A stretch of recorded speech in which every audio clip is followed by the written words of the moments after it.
एवढ्याही मर्यादा आहेत. राज दरबार झाल्यावर राजा नतमस्तक व्हावे लागते. राजन, मर्यादेचे मला ज्ञात आहे, पण मर्यादा ज्याच्यासाठी असतात तो याचना आणि तो मागायला आलेला असतो. कृष्णा, बलराम, तुम्हाला निमंत्रण दिलं होतं. हा कंस दरबार आहे. राजन, या दरबारात येण्यासाठी आमंत्रण मिळाले होते. मग अतिथी आल्यानंतर स्वागत आणि अभिवादन करायला स्वतः यायला होतं. राजन, वाह, तुझ्या वाक चातुर्यावर मी प्रसन्न आहे. परंतु कदाचित तुला दरबारातील मर्यादा माहीत नाहीत.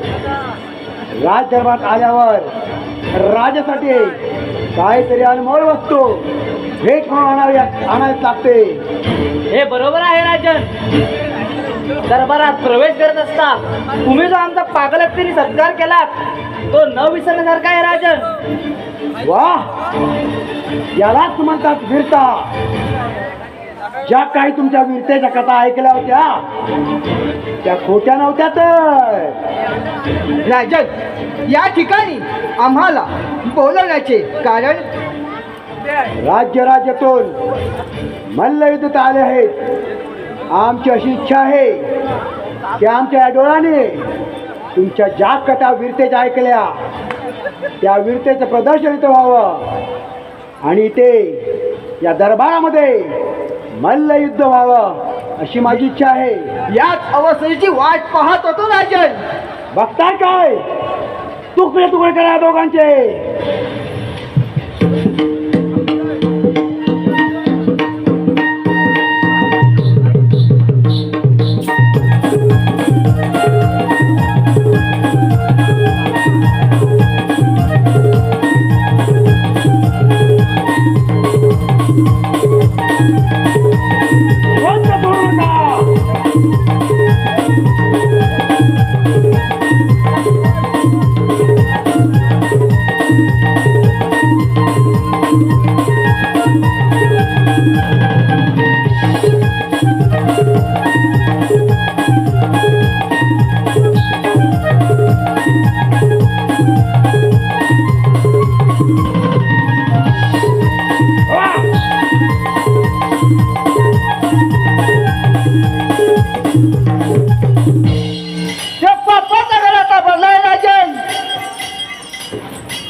या कंसाचा पापाचा घडा कृष्णा बरं झालं स्वतःहून माझ्या समोर आला. राजन, मी तुमच्या समोर उभा होतो. दुष्ट कंसा, तुम्हाला ओळखला नाही.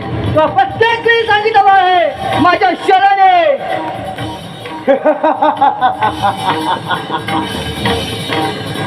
कृष्णा,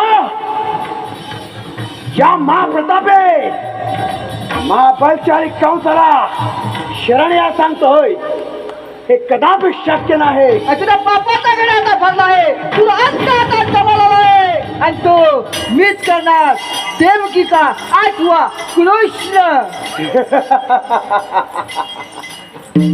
8वा कृष्ण आणि या कंसाचं काय? अजूनही सांगित आहे सोडून दे हे सर्व. हो पापमुक्त, मी तुला क्षमा करेन. क्षमा? या कंसाला मृत्यूचे भय नाही. कृष्णा, तूच मला शरण ये. ही तुला मी अंतिम चेतावणी देतो. ते पापांच्याकडे भलाय. तू दाखव आपला समाचार. दादा साहेब,